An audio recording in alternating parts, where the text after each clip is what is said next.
नमस्कार सभी को। मेरे चैनल में आप सभी का हार्दिक स्वागत है। आज मैं उपस्थित हूँ प्रसिद्ध साहित्यकार श्री लाल शुक्ल द्वारा लिखित उपन्यास राग दरबारी का 30वां भाग। तो आइए कथानक प्रारंभ करें।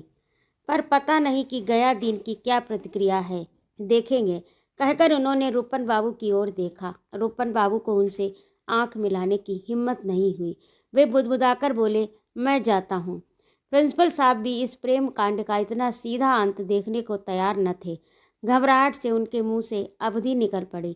बोले, और महाराज, हम तो पहले ही से समझे बैठ रही आप जय सुधारवादी मनई हैं। कहते कहते उन्होंने एक रिक्शे वाले को आवाज़ दी। वैद्य जी ने कहा, ये क्या, आप नहीं जानते मैं रिक्शे पर नहीं चढ़ता, तांगा भुलवाइए।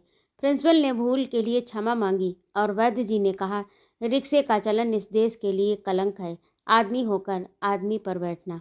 कुछ देर में वे दोनों तांगे पर बैठकर स्टेशन की ओर चल दिए। रिक्शे के बहिष्कार मात्र से रिक्शा चालकों की कलंकपूर्ण समस्या अपने आप सुलझ गई। रूपन बाबू वैद्य जी और प्रिंसिपल के साथ शहर से लौटने पर दूसरे दिन बहुत उदास दिखे। वे जहाँ तहाँ गए और उस दिन वे अकेले कई जगहों पर गए। लोगों ने उनकी उदासी को भांपा और उसका कारण समझने की कोशिश की, पर वे समझ नहीं सके। वास्तव में उनकी उदासी भारत की वर्तमान वैदेशिक स्थिति के सहारे समझी जा सकती है।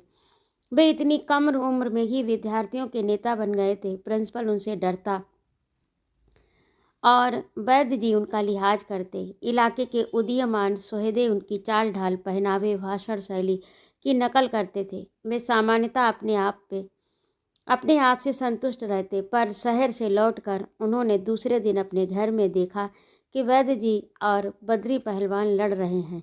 लड़ाई को चलती हुई छोड़कर जब वे घर के बाहर गए तो वे उदास थे। सच तो यह है कि उन्होंने बाप बेटे का ये झगड़ा देखा ही नहीं, बल्कि उसमें शांति दूत के रूप में हिस्सा भी बटाया था। पर उन्हें शांति दूत का जीवन दर्शन नहीं मालूम था।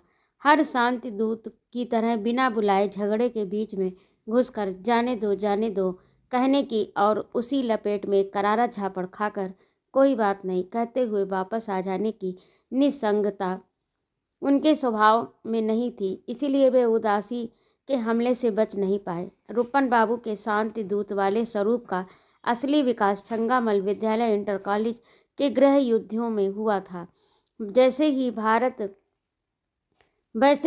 भारत का शांति दूत कोरिया, स्वेज, अफ्रीका के झगड़ों में विकसित हुआ, पर रूपन बाबू अपने इस रूप में भारत से भी ज़्यादा तेज चाल चलने के आदी हो गए। कई बार दुल्की की जगह सरपट दौड़ने लगे। वे ज़्यादातर रफ्तार खींच देने से कभी कभी मैदान तो चुक जाता था, पर उनकी रफ्तार नहीं चुकती थी, जिससे वे कई अवसरों पर शून्य में कबूतर की तरह उल्टे हुए नजर आते थे। पर यह भी शांति दूत के व्यवसाय का एक अंग है। इसीलिए रूपन बाबू कभी इस तरह की कसरत से घबराते नहीं थे। पर उस दिन के गृह युद्ध में सबसे बड़ी गड़बड़ यह हुई कि दोनों फकीरों ने उन्हें शांति दूत न समझकर एक तीसरा फकीर समझ लिया और उनसे वैसा ही सलूक बरतना शुरू कर दिया। इस प्रकार से ये संकट भी शांति दूत के व्यवसाय का एक अंग है। पर जैसा कि पिछले बताया जा चुका है कि रूपन बाबू को शांति दूत का जीवन दर्शन मालूम न था, फलतः वे उदास हो गए और आधे दिन तक अकेले निरुद्देश्य घूमते रहे। महसूस करते रहे कि शिवपालगंज कूड़ा है, नावदान है, नाली है। दोपहर ढल रही थी और घर के अंदर बरामदे में वैद्य जी और बद्री पहलवान को छोड़कर और कोई न था। वह मकान का मर्दाना हिस्सा था जहाँ स्त्रियाँ बहुत कम आती थीं। सन्नाटा था। रूपन बाबू बरामदे से लगे हुए कमरे में चुपचाप लेटे हुए थे। कॉलेज में आज छुट्टी थी और वे पिछली रात काफ़ी देर जागते रहे थे, इसीलिए वे काफ़ी सो चुकने के बाद भी दोबारा सोने की कोशिश में थे। तभी उनको अपने पिता की शास्त्रीय आवाज़ सुनाई पड़ी। मुझे ज्ञात नहीं था कि तुम इतने नीच हो। जिस कान में ऐसी बात पड़े वह एकदम सीधा खड़ा ना हो जाए, वह कुत्ते की पूंछ से भी बदतर है। रूपन बाबू ने कान खड़े कर लिए और धीरे से झांक कर देखा। वैद्य जी चारपाई पर पालथी मारे हुए बैठे थे और बद्री पहलवान पास ही चबूतरे पर पंजों के बल बैठे हुए थे। दोनों में बिना किसी घोषणा के और बिल्कुल अनौपचारिक वातावरण में लड़ाई हो रही थी। माहौल इतना घरेलू था कि अगर रूपन बाबू ने वैद्य जी की ये बात न सुनी होती तो वे यही समझते कि उनके बड़े भाई बाप अकेले में कोऑपरेटिव यूनियन में एक नए गबन की तात्कालिक आवश्यकता जैसे सामूहिक महत्व के विषय पर आरंभिक परामर्श कर रहे हैं। जो भी हो, रूपन बाबू ने ये बात सुनी और उसी लपेट में वैद्य जी के मुंह से दूसरी बात सुनी। तुम मूर्ख भी हो, मैं इसकी कल्पना नहीं कर सकता था। बद्री पहलवान ने लापरवाही से एक जमाई लेते हुए कहा, घर में गाली गलौज करने से क्या फ़ायदा, ये अच्छी बात नहीं है। शायद इस व्यवहारिक बात ने वैद्य जी पर वाजिब असर डाला। उन्होंने सोहराव मोदी वाली शैली बदल दी। मामूली बातचीत के ढंग पर उन्होंने कहा, और जो तुमने किया है वह अच्छी बात है। तुम्हें कुछ इसके कारण भी पता है। इससे मेरी आत्मा को कितना कष्ट हुआ, जानते हो। बद्री पहल ने आज सवेरे शायद भंग नहीं पी थी। यह एक भौतिक सिद्धांत है कि भंग न पीने वालों को भंग पीने से जम्हाई आती है और भंग पीने वालों को भंग न पीने से जम्हाई आती है। इसीलिए उनके चेहरे पर जमाई का द्वितीय संस्करण छप गया।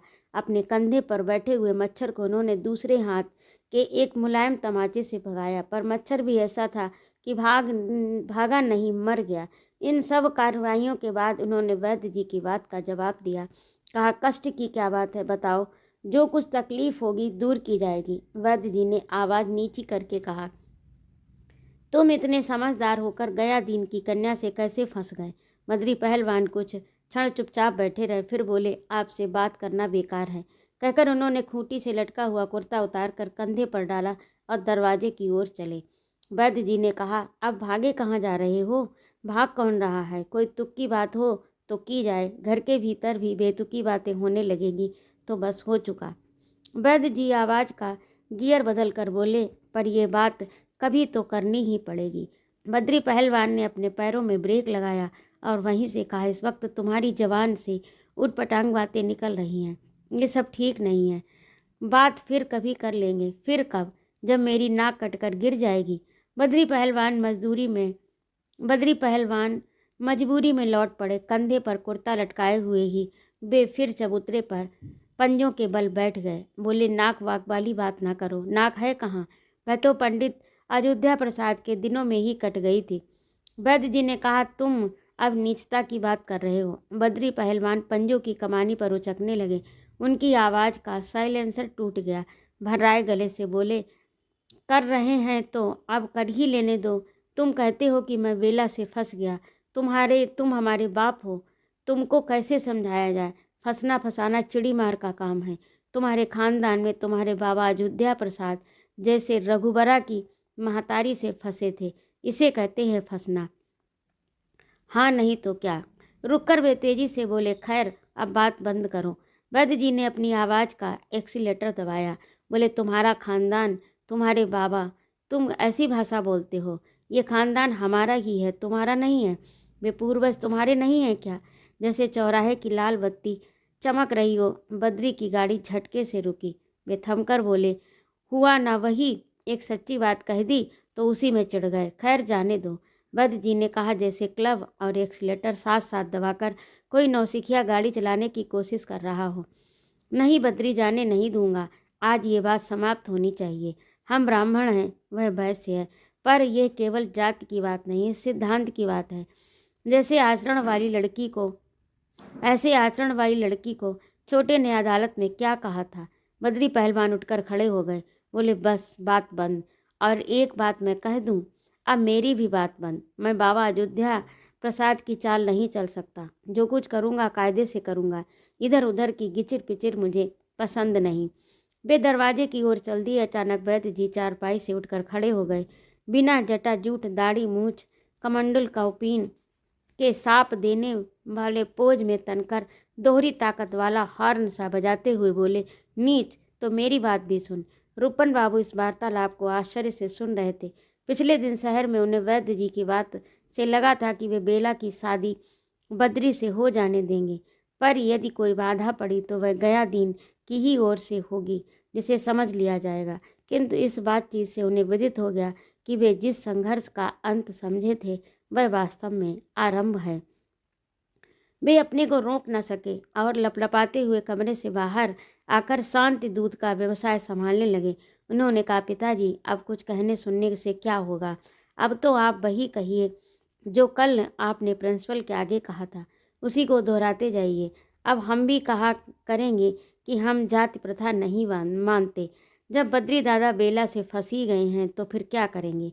रूपन की बात पूरी नहीं हो पाई। उन्हें अपनी गर्दन टूटती हुई जान पड़ी। बात रोज की ही थी। बद्री पहलवान नित्य प्रति किसी न किसी की गर्दन पर हाथ डालते ही थे। आज उन्होंने रूपन की गर्दन पकड़ ली, पर रूपन की आंखें एक सेकंड में आंगन के 10 चक्कर लगाकर आत्मलीन हो गईं। बद्री दांत पीस कर कह रहे थे, तुम घर में ही नेतागिरी करोगे, मेरे लिए कहते हो कि मैं उससे फंस गया हूँ, और वह भी मेरे मुंह पर कहते हो। चिमिरखी कहीं के। रूपन की गर्दन झकझोर उन्होंने बड़े गैर रस्मी ढंग से उन्होंने आंगन के दूसरी ओर ठेल दिया। घबराहट में रूपन बाबू यह तक न तय कर पाए कि इस पद्धति से मिला हुआ चिमिरखी का खिताब वे स्वीकार करें या वापस कर दें। उधर बद्री पहलवान वैद्य जी से कहते रहे, इसे कहते हैं साक्षात नेता।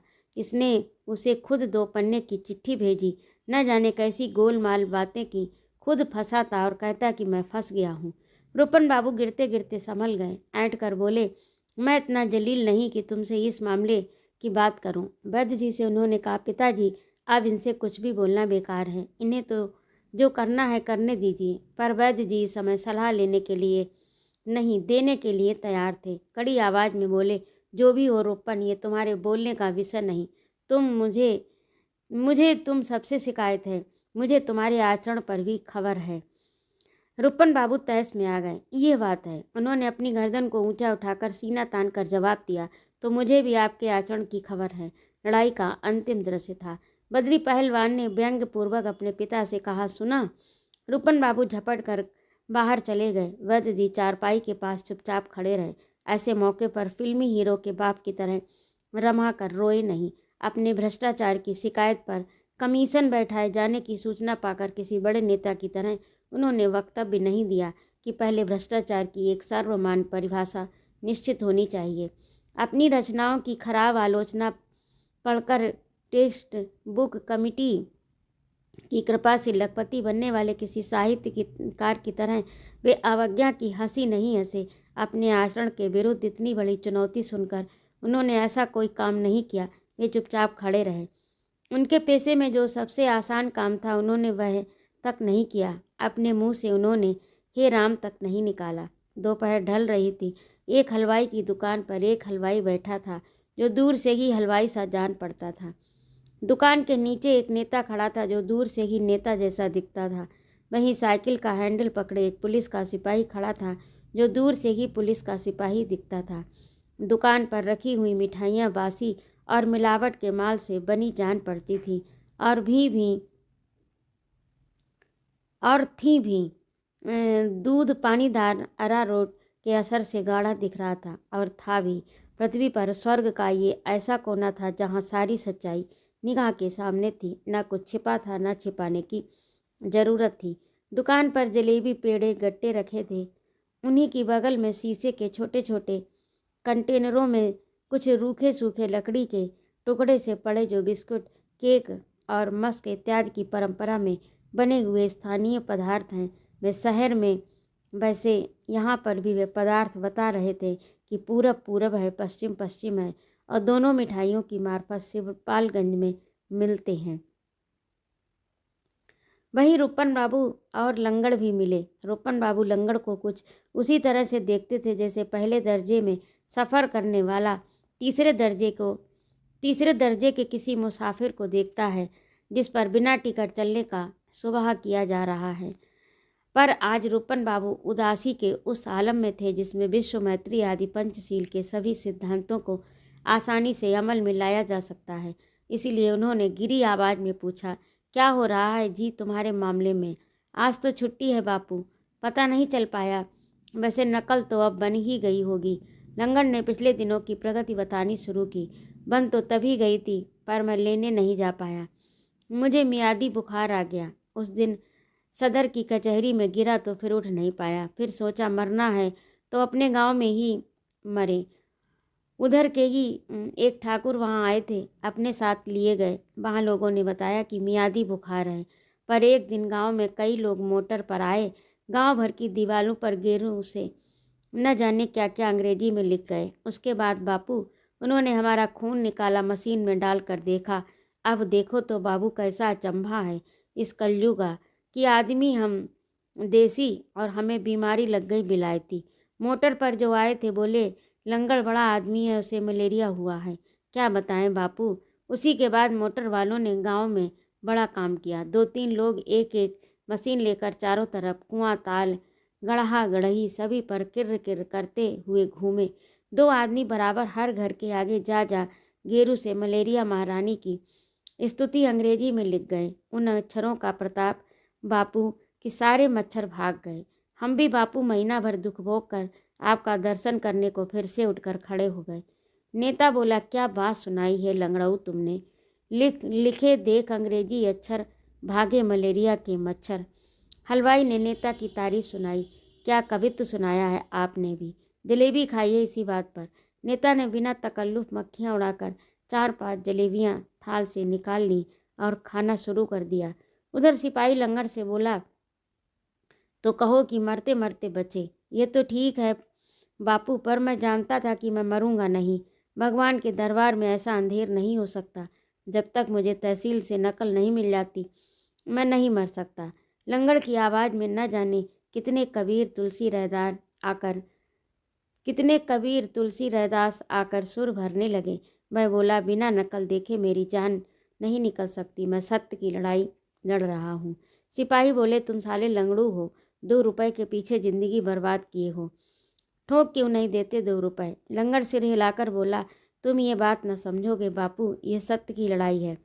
रुपन बाबू ने बात बदल कर पूछा, तो अब क्या हो रहा है। लंगड़ ने कहा, कल परसों तक मिल ही जाएगी। अभी से जाकर तहसील के आगे पढ़ूंगा। नेता ने कहा, वहीं अपनी झोपड़ी डाल लो, दौड़ धूप बच जाएगी। रुपन बाबू बेंच पर बैठे हुए थोड़ी देर पैरों की पिंडलियों को झटकते रहे। फिर हलवाई से बोले, 1 कुल्हड़ दूध निकालो। कुछ सोचकर बोले, 1 कुल्हड़ लंगड़ को भी दे दो, ये बेचारा बहुत दिनों से बीमार है और कमज़ोर भी हो गया। लंगड़ के साथ दूध पीकर रुपन बाबू जैसे ही उठने को हुए, नेता ने कहा, तो कैसा रहा लंगड़ऊ, वही तहसील के आगे झोपड़ी डलवाई जाए। लंगड़ ने वैष्णव जन वाली शैली में हंसकर प्रकट किया, नेता बेवकूफ़ है और वह स्वयं विनम्र है। नेता ने कहा, कुछ दिनों में भूख हड़ताल शुरू कर देना अच्छा रहेगा। अखबार में नाम छपेगा, नकल मिले या न मिले, नाम हो जाएगा। सोच लो लंगड़ऊ। लंगड़ इस बार जैसी हंसी हंसा वह सिर्फ वैष्णव जन की न थी। उस पर कबीर स्कूल, वर्धा स्कूल और सेवापुरी स्कूल की छाप तो थी ही। कुछ लखनऊ स्कूल का असर था जिसका इसके सिवा कोई जवाब नहीं होता। आप भी दांत खोलकर हे करने की कोशिश करें। नेता ने ऐसा ही किया। साथ ही उसने ताली बजाकर कहा, अरे वाह रे लंगड़ऊ। रुपन बाबू जिस मनोदशा में थे उसमें उन्हें नेता का ये मजाक बुरा लगा। अचानक उन्हें एहसास हुआ कि वह आदमी लंगड़ऊ कहकर लंगड़ का मजाक उड़ा रहा है और हम लोग भी उसे लंगड़ कहते हैं। वह क्या है, उसका असली नाम क्या है। ये सोचते ही सोचने के बांध के फाटक सरक गए। रुपन बाबू को अचानक कई नाम याद आ गए। लंगड़े को वहाँ लंगड़ कहा जाता था। एक अंधा उसके दरवाजे पर आया करता, उसे लोग सूर्य कहते थे। जिसके कान कुश्ती लड़ते लड़ते टूट गए, उसका शुभ नाम टुट्टे था।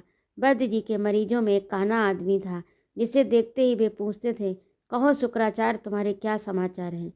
एक बुढ़ा था जिसे बहरे बाबा कहकर इज्जत दी जाती थी, जिसके मुंह पर चेचक के दाग थे। उसे शिवपालगंज में छत्ता प्रसाद कहा जाता था और इशारा मधुमक्खियों के छत्ते की ओर था। छांगुर राम तो 6 उंगलियों वाले ही होंगे। अपंगों और अंगहीनों के लिए यही परंपरागत प्रेम है। ये बात रुपन बाबू ने इस भाषा में सोची। ये अगर दोबारा इसे लंगड़ऊ कहेगा तो जूतों से बात करूँगा। उसी जोश में उन्होंने बिगड़ कर कहा, ऐचा ताना प्रसाद, तुम इन्हें लंगड़ों क्यों कहते हो। नेता की आंखें कुछ ऐसी ही थी, उधर देखती है इधर देखती हैं, न जाने किधर से किधर देखती हैं। एक तरह से ऐचा ताना प्रसाद का नाम भी हमारी उस सांस्कृतिक परंपरा का ही अंग है, जिसमें गणेश को गजानन और इंद्र को सहस्त्राक्ष कहकर उनके आरंभिक जीवन की दुर्घटनाओं की ओर इशारा किया जाता है। अनुकूल था। रूपन बाबू ने सोचा था कि ऐचा ताना प्रसाद कहे जाने पर नेता बिल्कुल उखड़ जाएगा, पर उस पर इस विशेषण का कोई प्रभाव नहीं पड़ा, क्योंकि जिसे रूपन बाबू ने यहाँ ऐचा ताना प्रसाद कहा था, उसे अपने गांव में सिर्फ ऐचा ताना के नाम से पुकारते थे। नेता रूपन बाबू ने प्रसाद का प्रसाद पाकर वैसे ही कृतार्थ हो गए। नेता रूपन बाबू से प्रसाद का प्रसाद पाकर वैसे ही कृतार्थ हो गए, जैसे दिन भर धूल धक्कड़ गाली गलौज सुनने के बाद अदालत के सामने हाजिर होने वाला भोंदू नामक मुलजिम भी श्री भोंदू की पुकार सुनकर कृतार्थ होता है। नेता ने रूपन बाबू से कहा, तो इनको और क्या कहें, लंगड़े हैं इसलिए लंगड़ कहते हैं। रूपन बाबू ने, जैसा कि दूध पीने वाले दूध की प्रत्येक दुकान पर करते हैं, खाली कुल्हड़ सामने सड़क पर फेंक दिया। करोड़ों मक्खियाँ उस पर लालायित होकर झपटी और उनके पास रूपन बाबू को धन्यवाद देने के लिए उपयुक्त शब्द न थे। दो मुसाफिर जिनके पैरों के पास गिरकर कुल्हड़ फूटा था, उछलकर सड़क के किनारे पहुंच गए, पर गालियां देने या ऐतराज़ करने की उनमें कोई हिम्मत नहीं थी। रूपन बाबू ने इस सब पर ध्यान नहीं दिया। वे ऐचा ताना प्रसाद से बोले, किसी को बुरा नाम लेकर चढ़ाना नहीं चाहिए, उसका असली नाम होना चाहिए। नेता ने लंगड़ की ओर मुँह करके पूछा, तुम्हारा असली नाम क्या है? अब तो सब लंगड़ ही कहकर पुकारते हैं बापू, उसने सोचकर जवाब दिया। वैसे माँ बाप का दिया हुआ असली नाम लंगड़ प्रसाद है। सभी मशीनें बिगड़ी पड़ी हैं, सब जगह कोई न कोई गड़बड़ी है। जान पहचान के सभी लोग चोटे हैं। सड़कों पर सिर्फ कुत्ते बिल्लियाँ और सूअर घूमते हैं। हवा सिर्फ धूल उड़ाने के लिए चलती है। आसमान पर कोई रंग नहीं, उसका नीलापन फरेब है। बेवकूफ़ लोग बेवकूफ़ बनाने के लिए बेवकूफ़ों की मदद से बेवकूफ़ों के खिलाफ बेवकूफ़ी करते हैं। घबराने की जल्दीबाजी में आत्महत्या करने की ज़रूरत नहीं। बेईमानी और बेईमान सब ओर से सुरक्षित है। आज का दिन 48 घंटे का है। वे आम के एक घने बाग के पास से निकले। चैत का महीना था और फसल लगभग कट चुकी थी। बाग में खलिहान डाला गया था। खाली पड़े हुए खेतों में सैकड़ों गायें और भैंसें इत्मीनान से घूम रही थी। पड़ोस के कुछ खेतों की फसल को, जो अब तक कटी नहीं थी, मौज से चर रही थी। चरवाहे बाग में कटी हुई फसल के ढेर के पीछे छिपकर और कुछ बिना छिपे हुए जमीन पर बेतकल्लुफ़ी से बैठकर जुआ खेल रहे थे। जुआ कौड़ियों में हो रहा था। सभी लोग इस सिद्धांत पर चल रहे थे कि इस दुनिया में आकर जितना लूट सकते हो लूट लो, क्योंकि अंत काल में जब प्राण छूट जाएंगे तो उसके बाद पछताना होगा। जो इस लूट में लूट चुके थे, मेरे प्राण छूटने का इंतजार न करके पहले ही पछताने लगे और जुआरियों के गोल से कुछ दूर बैठकर चरस पी रहे थे। चरवाहों में सिर्फ 2-3 सीनियर लोग थे। बाकी कच्ची उम्र के लड़के थे, जिन्हें सार्वजनिक सभाओं में देश के होने वाले गांधी, नेहरू, टैगोर और सीवी रमन बताया जाता है। जुआरियों की जफड़ी जमी देखकर रूपन बाबू चहलकदमी करते हुए उधर ही मुड़ गए। पर आज की मनोदशा में जो गोचारण लीला वाला यह वातावरण, जिसमें जानवर कमज़ोर किसानों की फसल चर रहे थे, उन्हें चरवाहे जानवरों का वाजिब जगह पहुंचा हुआ समझकर दत्तचित्त होकर जुआ खेल रहे थे, बहुत आकर्षक नहीं लगा। जब सभी जुआरी अपनी जगह पर उठकर उनका स्वागत करने खड़े हो गए तो उन्होंने स्कूल मास्टर वाली अदा से बोले, बैठो बैठो, अपना काम करो। वे थोड़ी देर खड़े जुए की प्रगति का निरीक्षण करते रहे। एक 11 साल के लड़के ने उनकी ओर देखकर मुंह से चरस का धुआं निकाला और इतनी देर तक निकालता रहा कि रूपन बाबू ने उसके खत्म होने की आशा छोड़ दी। वे आगे बढ़ गए। पीछे से जुआरी वृंद ने उनके पैर छूने का कोरस गाया। आशीर्वाद देने के लिए वे मुड़े नहीं, आगे बढ़ते गए। कुछ दूर जाकर वे चिल्लाए, अरे हरामियों, ये फसल क्यों चराए डाल रहे हो? किसके जानवर हैं ये? हमारे नहीं हैं, हमारे नहीं हैं, हमारे भी नहीं हैं, हमारे तो उधर हैं, वो पता नहीं किसके हैं। फसल चरते हुए जानवरों के बारे में इन रटे रटाए जवाबों को सुनकर रूपन बाबू खड़े हो गए और खींच कर बोले, जूते पड़ेंगे। ये भविष्यवाणी सुनकर चरवाहों ने जानवर तो नहीं हटाए, पर यह निष्कर्ष निकाला कि रूपन भैया का दिमाग आज गर्म है। तब तक रूपन बाबू ने अपनी बात दोहराई। सुना नहीं, मैंने कहा जूते पड़ेंगे। इस पर एक चरवाहा, हमारे जानवर तो हैं नहीं पर हटाए देते हैं, का राग अलापता हुआ जानवरों को हाँकने के लिए उसी क्रम में उन्हें एक नए खेत में चरने का मौका देने के लिए चला गया। खेतों के किनारे किनारे चलकर वे गांव के उस सिरे पर आ गए जिसका जिक्र पहले चमरही के नाम से किया जा चुका है। चमरही के बीच में वैद्य जी या उनके परिवार के किसी व्यक्ति का निकलना एक घटना के रूप में शुमार किया जाता था। एक जमाना था कि किसी भी बामन ठाकुर के निकलने पर वहाँ के लोग अपने दरवाजों पर उठकर खड़े हो जाते थे। हुक्कों को जल्दी से जमीन में रख दिया जाता था, चिलमें फेंक दी जाती थी। मर्द हाथ जोड़कर पाई लागी महाराज का नारा लगाने लगते थे। औरतें बच्चों को गली से हाथ पकड़कर खींच लेती और कभी कभी घबराहट में उनकी पीठ पर घूंसे भी बरसाने लगती और महाराज चारों ओर आशीर्वाद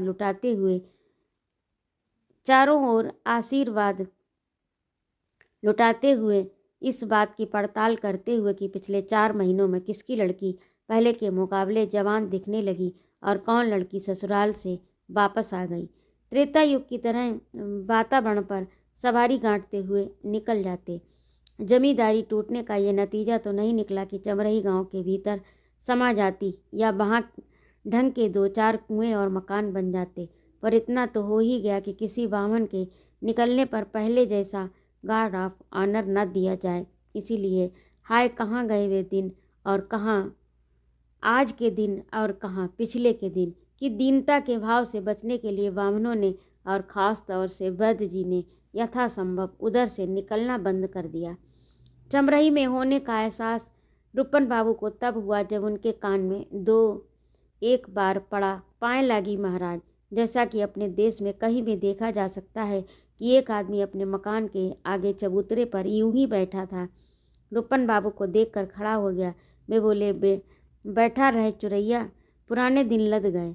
चुरैया ने, जिसका असली नाम चुरई था, निरर्थक ही जिसके नाम की सुंदरता थी, कहा, पाँव लागी रूपन बाबू, अब पाँव वाँव नहीं लागा जाता, सीधी स्टिक डालने का वक्त आ गया। एक लड़का धूल, काजल, लार, कीचड़, थूक का बंडल चुरई के सामने खड़ा था।